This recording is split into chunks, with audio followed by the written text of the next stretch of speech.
So thank you very much, everyone. For those that haven't heard of Eating Better before, we're an alliance of 73 organizations who work on the food system. We were formed in 2014 to tackle the role of dietary change and where that fits into the future of the food system. Food cuts across many different aspects of the food system, from health, climate, sustainability, workers' rights, farmers. And Eating Better, we take these interconnected issues head on, and we look to explore the different dynamics through our work streams and through our projects, in order to support our members with the move to a better food system, to a healthier and more sustainable food system in their day-to-day work. So in a way, we're sort of like the infrastructure around the food movement, part of the food movement in the UK. And you can see a full list of resources on our website. And maybe, Charlotte, if you're able to just drop a link to the Better by Half roadmap into the chat. And this is our kind of calling piece, our groundbreaking bit of work that we did as an alliance to set our stall out across 5 different areas of the food system that we're working to influence. One of the projects I lead is called Changing the Narrative, which is around putting forward different ideas and fresher narratives around how the future of the food system can be achieved. And this is why today's webinar is so exciting, because we're able to hear directly from a farmer who's changed practices, who's looking at questions like how the climate fits into the future of the planet, and what that means for his community. And the final bit from me is just to say how this webinar came about.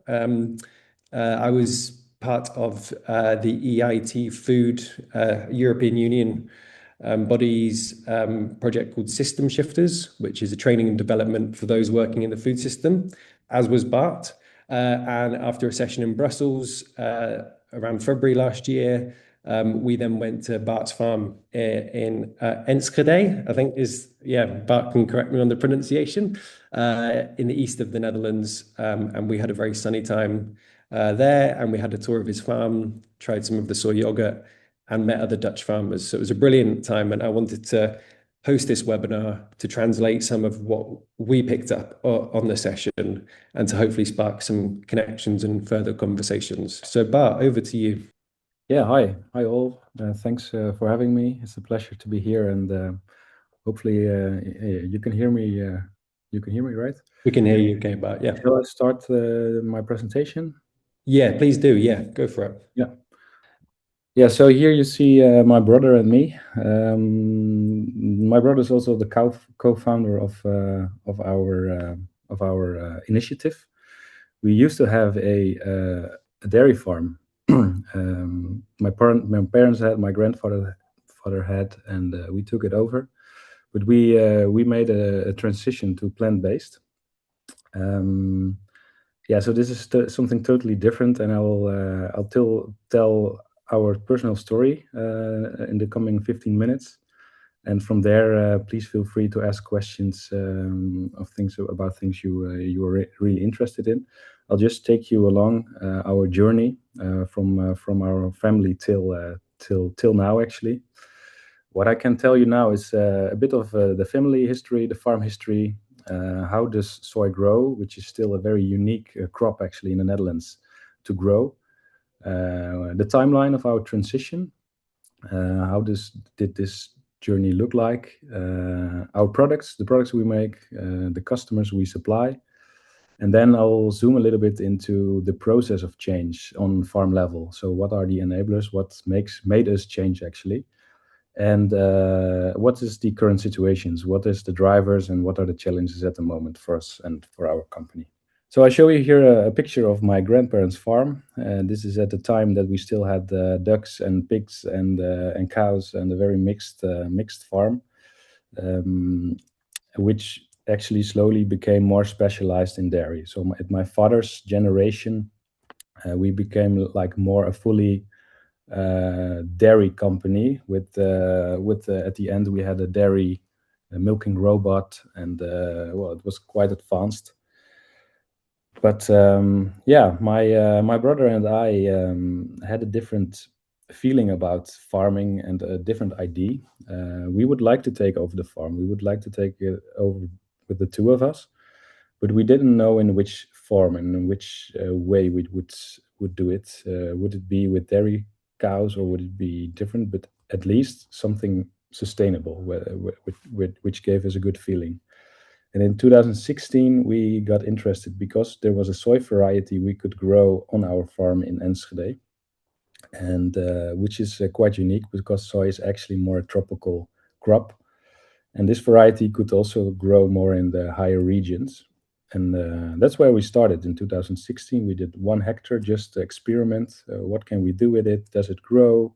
What can we make of it? Is it just as feed, or can it also be something for example, for milk or tofu? And that worked out pretty good actually. Our first crop was first yield was okay, and I'll just show you some picture of how it works. We start in May with sowing. It goes like this. Then it grows over the season till after a couple of weeks you get this plant. I think this is about 4 to 6 weeks. There's not a lot of methods or how do you say, you need to do some work by hand to get it free from weed. That's actually what I wanted to say. So this is also a picture of us working to get it free from weeds. And after around July, you get the crop looking like this. So it's like full covered. The wheat doesn't get a lot of chance to grow anymore, so it's more relaxed. And then at the end of the season, in September, October, it's ready for harvesting. And it looks like this. And you see the beans there on the plant, and we can harvest it. The short movie how you harvest it, just like grains actually.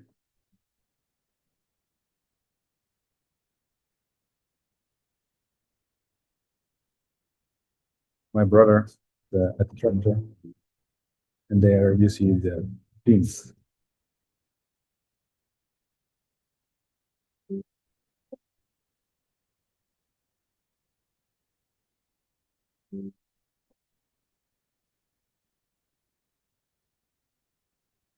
Yeah, so that's one step to have the soy.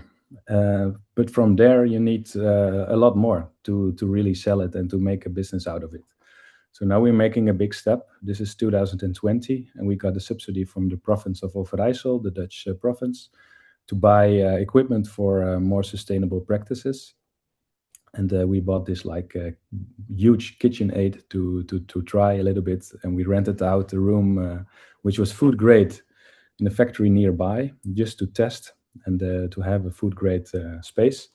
So this is where we started, and we made our first soy milk for commercial production, and we started selling it to coffee corners in Amsterdam, which was small but a nice start. By then, we thought of the name the Nieuw Melkman, and this gave us actually a lot of media attention. So we were on national television, we got in the newspapers, and well, this at the same time gave us a lot of energy to continue.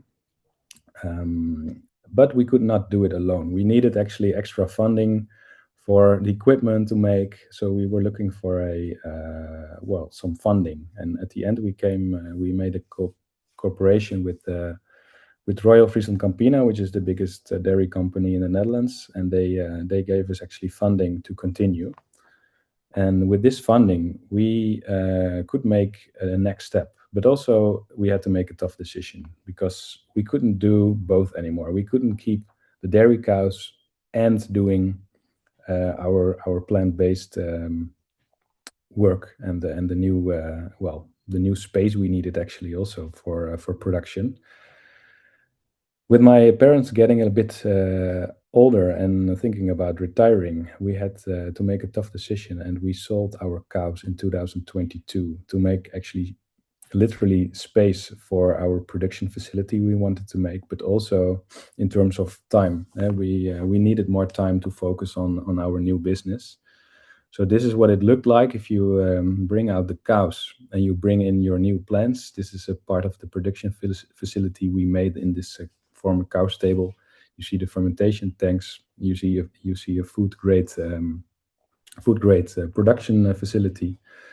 So in 2024, we were ready for our own production of yogurts. We really focused on yogurts solely, and that's what we are selling now.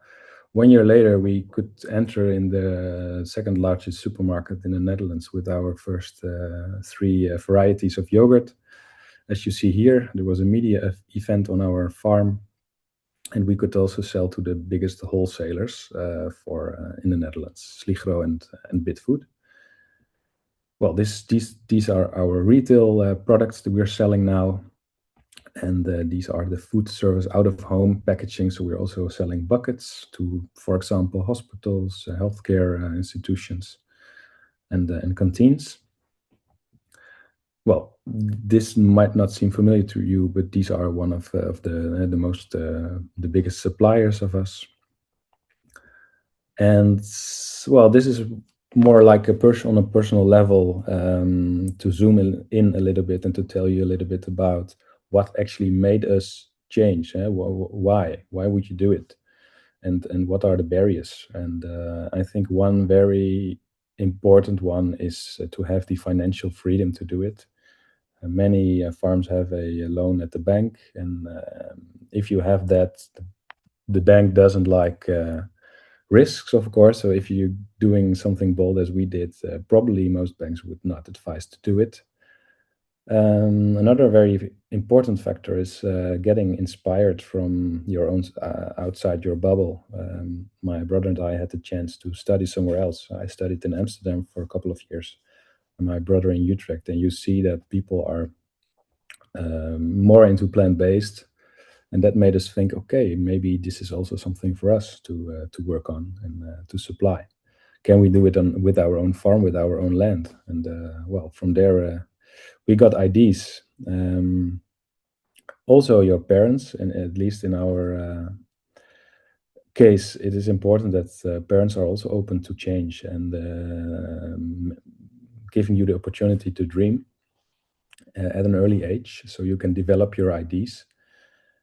The market is, of course, also a factor. So if the dairy price is super high, people will probably think twice to change if you get a good income and it is comfortable. But if prices drop, you can hear around in the community that people are thinking, is this still the way we want to go, or should we change a little bit? It helps if you have a natural interest to do things differently, of course.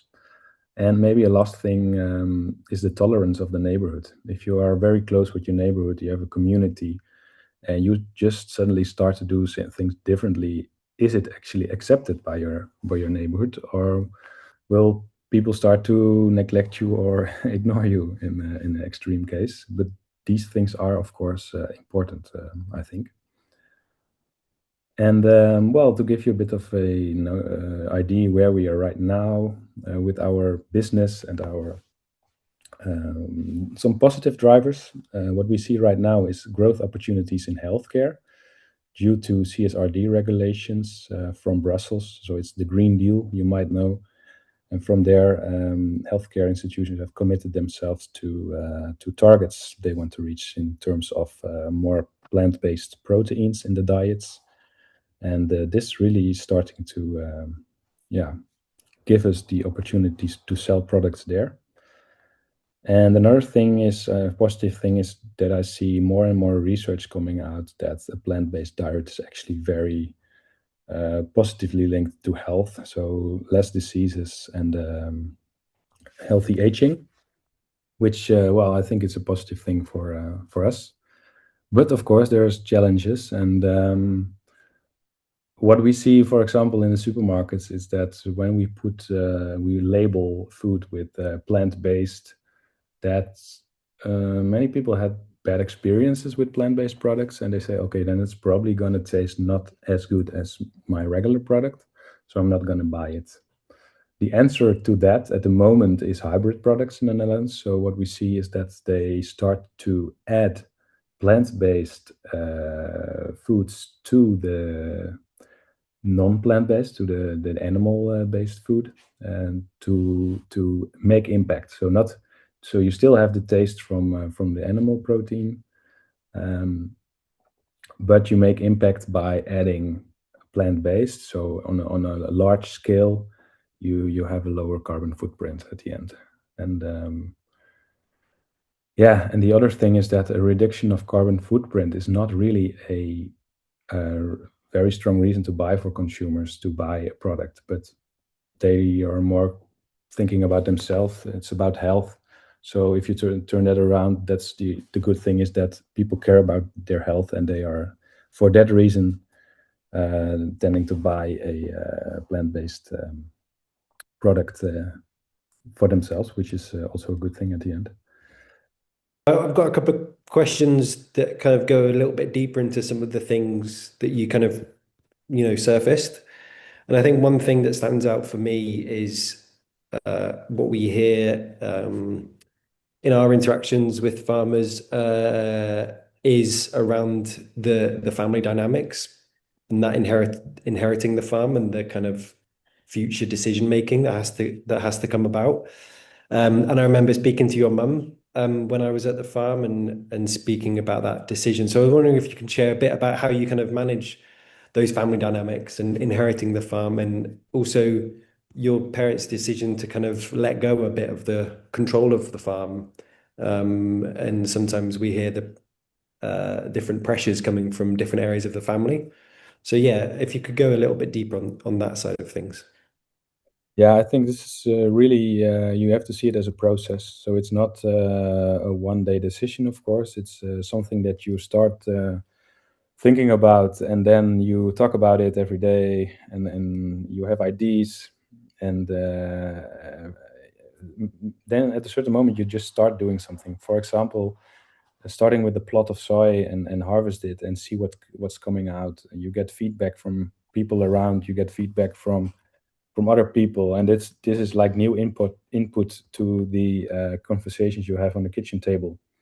And I think it's also about building trust, feedback, so they slowly start to get trust in the idea that you have.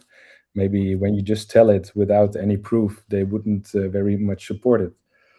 But yeah, after a while, when they see that things are getting there, and you get well, a lot of attention by media, which is supportive, then step by step, I think we got our parents actually quite enthusiastic about it, and now they are really supporting what we're doing, and really enjoying the adventure we are going through as well.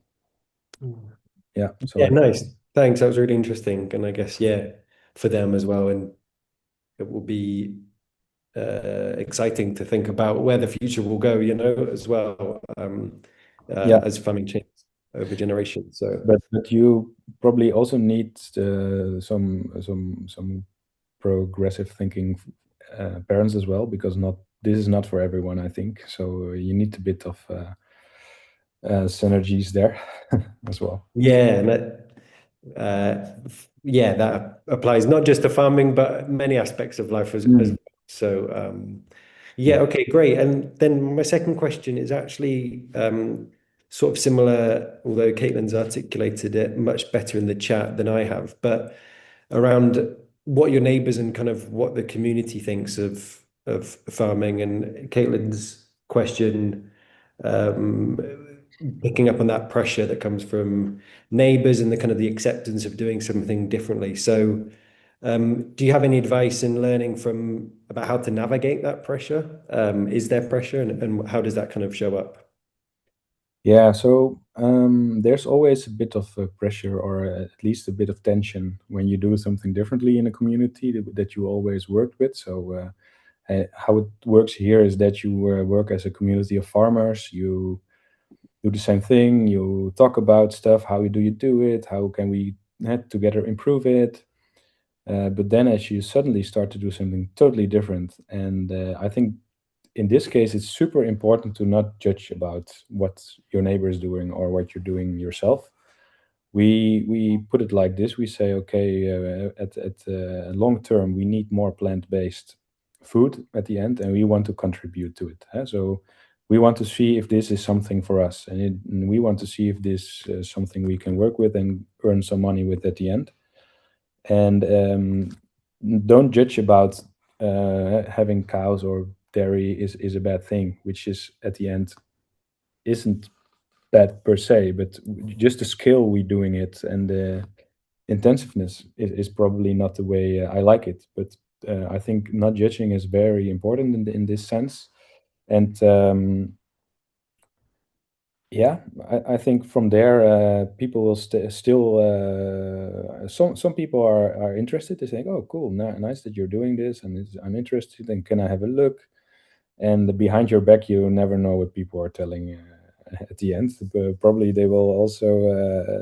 Some people will be very negative, but you shouldn't pay too much attention to that, and give attention to the supportive reactions you get around. But you will never be able to get no reactions at all. I don't believe that. Change is always a bumpy ride. Yeah, so part of it is accepting that challenge. But has just a quick additional question. Do you know of any other farmers who have kind of done what you've done and taken a bit of inspiration and made that jump? There is, well, not exactly what we did, but there is quite some farmers in the Netherlands that are experimenting with a lot of different things, with mushrooms and with nuts and with trees and agroforestry, and there's many things going on. But I think as radically as we do, and of course, what we do is maybe we call ourselves the New Milkman. And this is of course something that is so in your face that it might you get emotions by people. They think, okay, so you are the new milkman, so what are we? Are we the old milkman? Is this still good? So this is not our intention, but this is what happened because we called it the new milkman. And if you are starting somewhere with mushrooms or with nuts or with trees, it's not so much in your face. But I think this is something to realize what our initiative actually also maybe tells you without saying it. Yeah, that's really interesting. Yeah. Okay, just a couple more questions from me, I guess. Is two parts. The first is about how government policy is helping or hindering farmers. Sometimes we hear of farmers who they want to remove themselves from subsidies. They want to remove themselves from kind of as the policy decisions being made in order to kind of get on and do change, because sometimes policy is holding them behind. Other times, policy can be quite a good enabler and create some useful, thinking about some of the recent policy changes. And I saw this in the news about schemes to reduce dairy herds, kind of as you did. Like, what's your take on policy? Does it help or does it hinder? Yeah, it can do both. If you do it in a correct way, it can help. It can be one of the instruments to reach your goal. But of course, this needs some context. This came from a very long time of doing nothing in the Netherlands. We know that there's a big problem with nitrification, and we didn't do anything for 20 years or longer, maybe even 40 years. And from Brussels, they warned us time after time, okay, you have to do something about this, but it's more or less ignored. And now there is no way out anymore. So from Brussels, they say now you really have to do something about it. And now they have these regulations to buy out, for example, farmers in neighborhoods where there's nature reservation, which is a policy that is very costly, but it can be effective, of course, but as well. But what happened here is it was such a bumpy ride that, for example, they promised a deal you cannot refuse. The Minister of Agriculture said, okay, we're going to give the farmers a deal they cannot refuse. So then the farmers thought, okay, well, that's interesting. We'll wait for that deal. So we are not quitting before. Some farmers would quit anyway because they were aging or they don't have had a successor. But then they started waiting. So actually, it hindered. yeah, so this is something you have to really think about. How do you communicate it? How does it work? And aging is something that is sort of solving the problem anyway, because people are quitting farming anyway in large numbers. But what I worry about a little bit is what I see is that the number of animals and the the number of animals is not decreasing, because other farmers that are continuing are just growing. Yeah. So on the nation scale, we're not getting any further, in my opinion.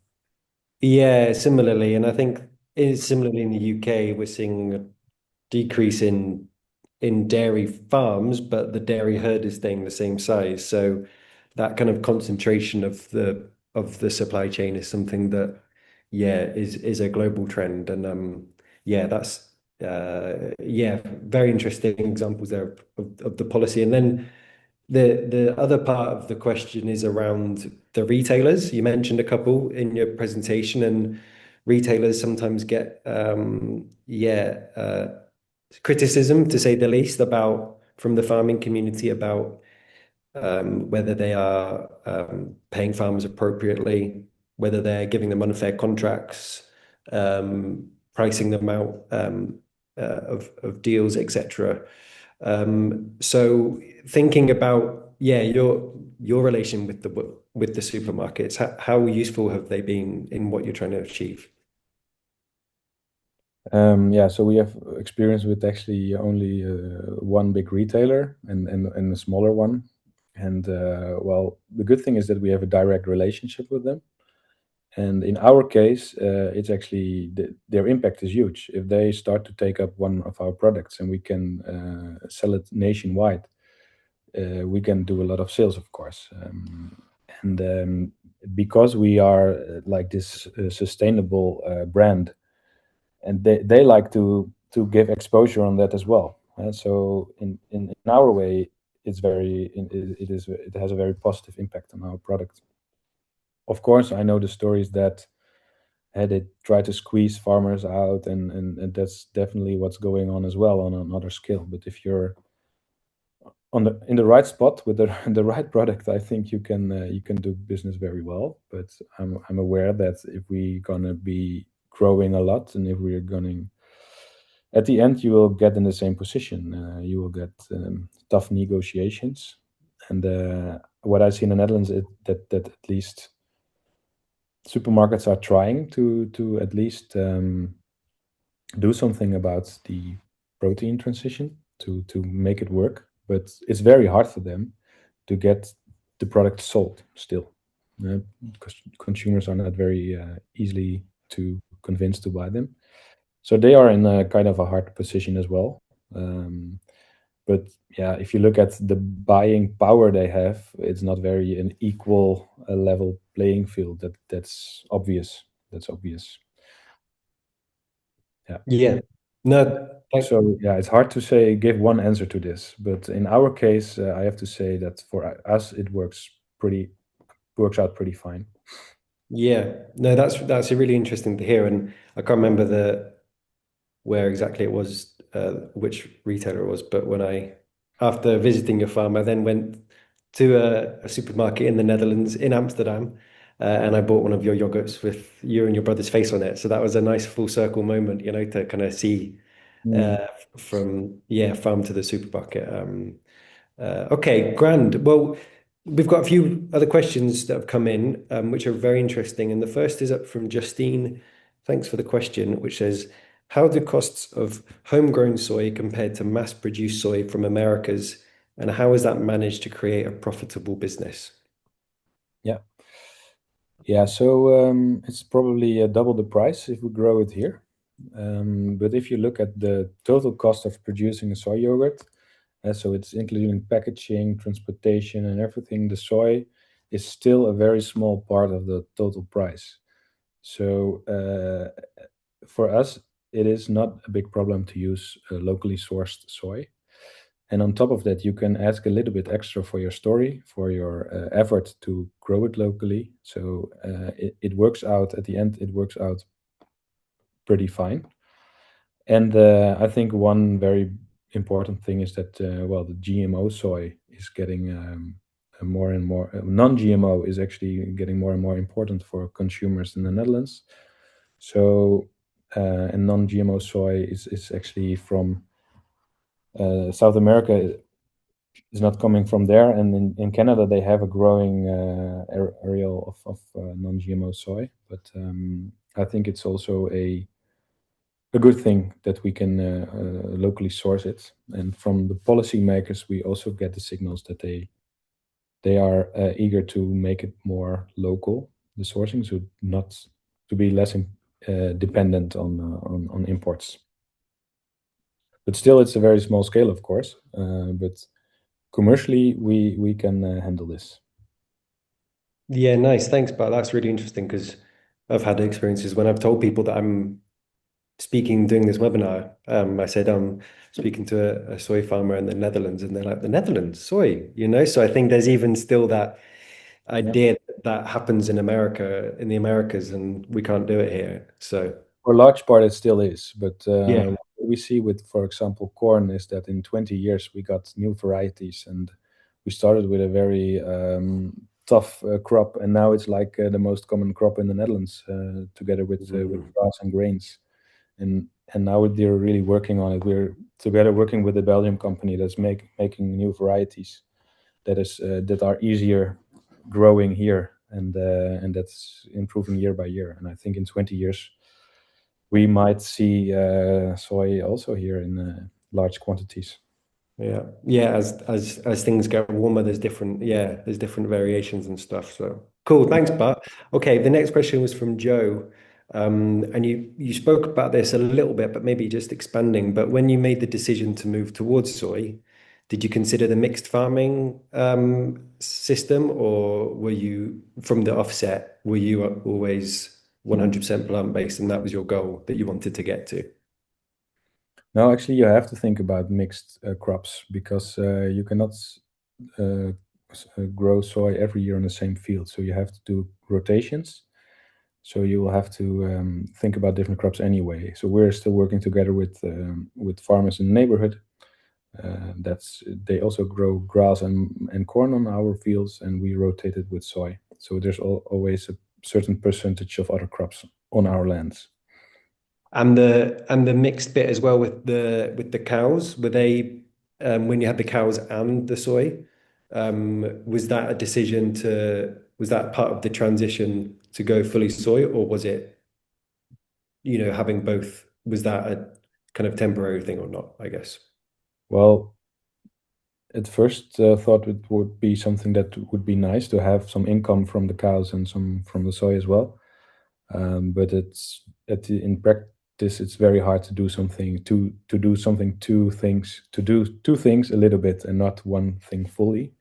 So it was more practical that we stopped working with the cows. Yeah. Yeah, fair. Okay, thanks, Bob. Thanks, Joe, for the question. Regarding Caitlin's question, so regarding support from Friesland Campina, was this a previous relationship, and was the funding to invest in transitioning to more plant-based through a program they had, like a specific one? And then another question about support from national and regional governments. So you mentioned you had, funding from a local authority. Yeah, So the speaking a proper bit about those points. Yeah, so there were quite a few questions at the same time, but about the funding, the first funding was from the province of Overijssel. They had like really this more sustainable fundings where we could make use of, which was super useful for us. With Friesland Campina, this was more like an investment in our company. At that time, they were really also focusing on plant-based. They had a whole program on it, focused on it, and it was just a fit at the right time at the right moment. So they took a share in our company. Yeah, so that was just I think good timing. Yeah, right time, right place. And was that something that they reached out to you, or did you reach out to them? Because the some of the difficulties we hear from farmers is the headspace and the connections to meet people and to get that funding support is Yeah. quite labor intensive. Yeah, it's actually quite a funny story because we were looking at funders, and we were like talking to the usual suspects, and then at a certain point I was invited to a dinner with a lot of industry leaders, and I was just sitting on the other side of the table was the CEO of Friesland Campina, and we were a member because we were delivering milk every week. So in that sense, it was like little bit of luck and a little bit of a good timing that I told my story, and I said, okay, well, if this is coming from our own members, we should really take it seriously, and we're actually also working on plant-based. So let's talk, and from there we got to this. We got to this point. Yeah, the right time and the right place. Yeah, and of course I went to a lot of dinners and a lot of meetings and a lot of things. So if you, the more you go, the greater the chance is that you meet the right guy. Yeah, that's a good, good inspiring, way of thinking about how we're making change as well for the people on the call. If, depending on what you're doing, kind of keeping at it, and that sort of speaks a bit to the positive tipping points work that Bart and I learned through the system shifters, and is around how we think about change in a slightly different way and thinking about plugging away at things. So I've got one more question from Charlotte, and if there's any other questions, then please do drop them in. And Charlotte, maybe thinking about, as our comms lead, about the marketing and success around this stuff. So how much of your marketing success has been how much of your marketing and success has been these right time and right place moments, and how much is targeted investment from yourselves and the team? So I would say from the outside, you're quite it's quite swished, like the video, it's well produced, and the logos are very nicely designed. So that might play a bit of a role in Charlotte's question as well. Okay, yeah. Well, actually, we don't have a lot of money to spend as a startup, and we still don't. So our marketing budget is very close to zero. So this movie was made with money from the province. Our logo was made from by a good friend of us, and of course sometimes we need to do folders. We need a website, which of course costs money, but still, yeah, we try to do it with zero budget, and we get a lot of media attention, which is free publicity, and we use that to the maximum, and we use social media, and that so far it really works out. And for now, for example, we're going to launch a new product at the supermarket at this Jumbo supermarket in August, and they actually paying, because they understand that we are a startup and we don't have a lot of money, so they're also paying the marketing bureau to help us with the packaging style, and so yeah, I think that might be a bit of the answer to the question. That it's Yeah. not always easy, but yeah, you can get a lot of free publicity and help in this. Yeah, definitely. There's a farm in Scotland called Mossgiel, which is a dairy farm, and Bryce from Mossgiel, he's very nifty on LinkedIn, and he gets quite a lot of publicity for them. So, but I'm going to stop talking because there's been quite a few questions that have come in, and we've only got 10 minutes left. So first from Camilla. In terms of plant-based product development, have you been working with food engineers to optimize your processes and products, or does it rely on that more trial and error approach that you've learned from previous dairy products? Well, both. We first did a lot of trial and error. Then we got to a certain scale, and we got an investment to also hire a product developer.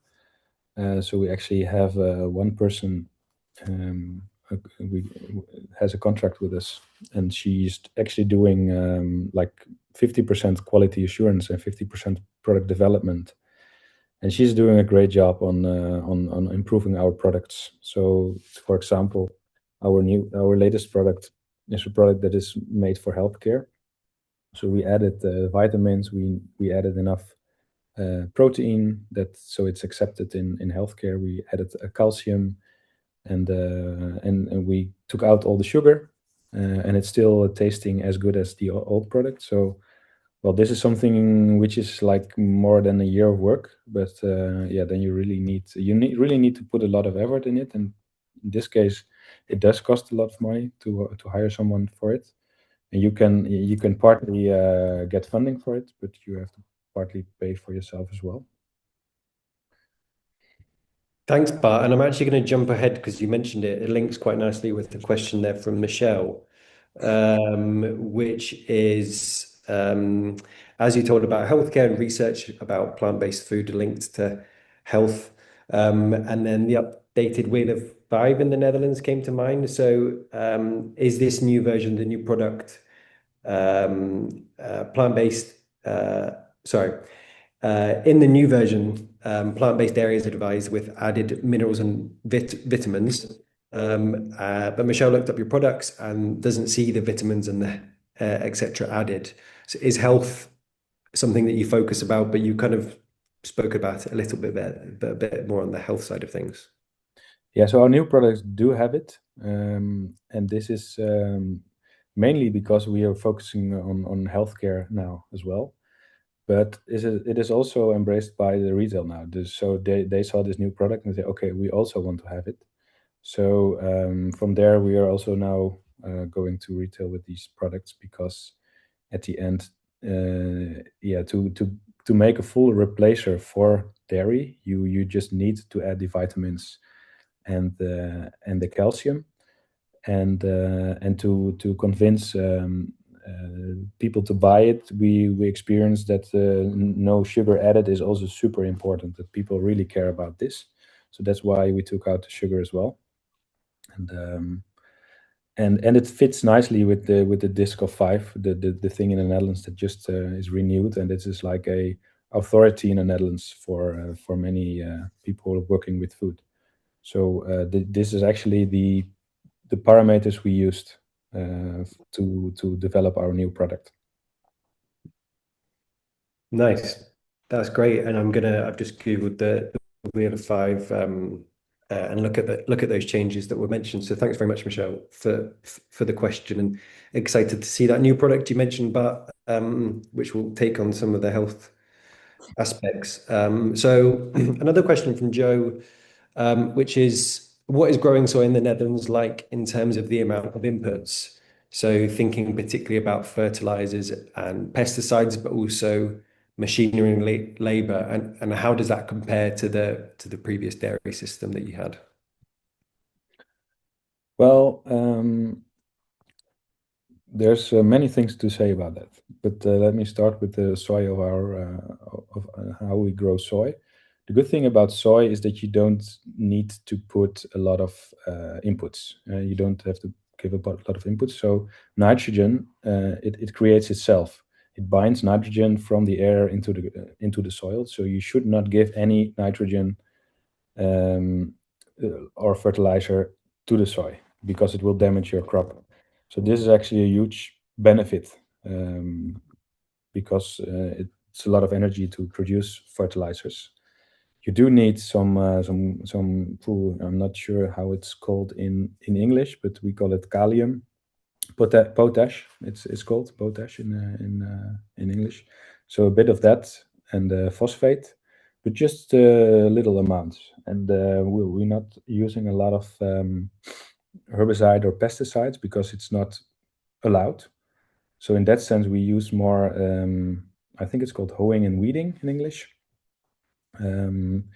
We have that behind the tractor, so it's not super labor intensive, but yeah, of course it needs to happen. So at the end, I think it's a very low input crop.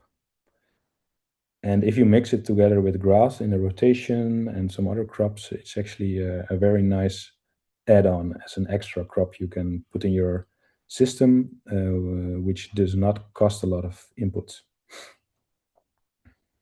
Great, thanks, Bart. And just, I guess, just quickly comparing that to dairy, what was it like when you were working on the farm with the cows? Do you feel like you've got Is it more intensive or less intensive in terms of your time and labor?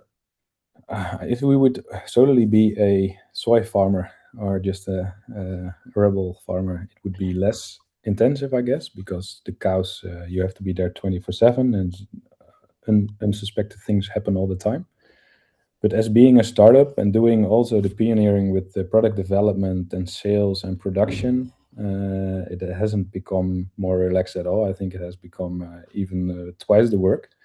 But that's also a bit what we like and we chose for. But it's just pioneering that makes it quite a lot of work and hectic. But once you have set the scene and the demand is there and the production is there and everything is arranged, I guess it gets more workable and better. Yeah, that makes sense. Yeah, okay, cool. All right, well then the final question from a colleague of ours, Myrtle, is around the learning process that you've been on. So what sort of information on the transition to soy was sort of readily available, or was it hard to find? And where was that information, coming from, and the sort of hubs and networks that supported you on the journey that you've been on? Yeah. Well, this is one of the hardest things to get information about stuff nobody does. So it's about the growing of soy. We got a lot of information from abroad, but it's a different situation. So you really have to figure it out yourself. The same with the product development. Actually, we're still the only producer in the Netherlands that is able to make yogurt from the bean. So there's many people that can ferment the liquid basis, the slurry from there to a yogurt and then put it into a package. But there's nobody who can really make do the process from the bean till the liquid slurry. So we really had to figure out this ourselves and to do it and to test with machines what's working and not. So that's a lot of yeah labor, and you have some of these programs that give you information and funding for that. But then still, if nobody knows how to do it and can tell you how to do it, you have to do it yourself anyway. And there is some companies abroad that can do it, but they have patents, so they don't share information. So you're more like a competition. So that was actually quite a struggle to get to that level that you're able to make something that is ready for sales. Yeah, thanks, Bart. And I've heard from farmers as well, information sources like YouTube have been really useful for seeing how, other people have kind of trialed things as well. And AI now, huh? It's much easier to get information. It saves you a lot of Googling if you can use AI. It is not Yeah, always. AI, that's interesting because I've not Charlotte and I were talking about this earlier actually, but how we start to use AI, yeah, in all aspects of life, but I've not seen many conversations about it in farming, maybe on food waste, as a way of trying to stop food waste before it happens. Mm. So that is yeah, that's a good reminder about how it fits into the farming community, I guess. Gives you so much information about growing, sowing, producing, lots of things. Just basic information that is sometimes very helpful. Yeah. Great. Well, that's us at time. So we'll end it there. And just to say a massive thank you to Bart for joining us, and for hearing the questions and for answering them all in such detail. I'll just pop a link to our website in the chat so you can have a follow up, and we'll be publishing resources, including a policy messaging guide tomorrow. So keep an eye out for that, and we'll send round the recording of this webinar. So please do share it. And any other follow-up questions that might have been prompted, feel free to drop me an email when I send out the recording, and we can direct them to Bart. And if you're ever in the Netherlands and you're in a supermarket, which supermarkets should people look out for, Bart, again? This Jumbo supermarket is the yellow one. The yellow one, Jumbo supermarkets, and hopefully a few more. And we'll leave it there. And Bart, if you just want to stick around for a minute, we can just have a quick chat. Thank you. And otherwise, have a great afternoon, everyone, and thanks very much for joining.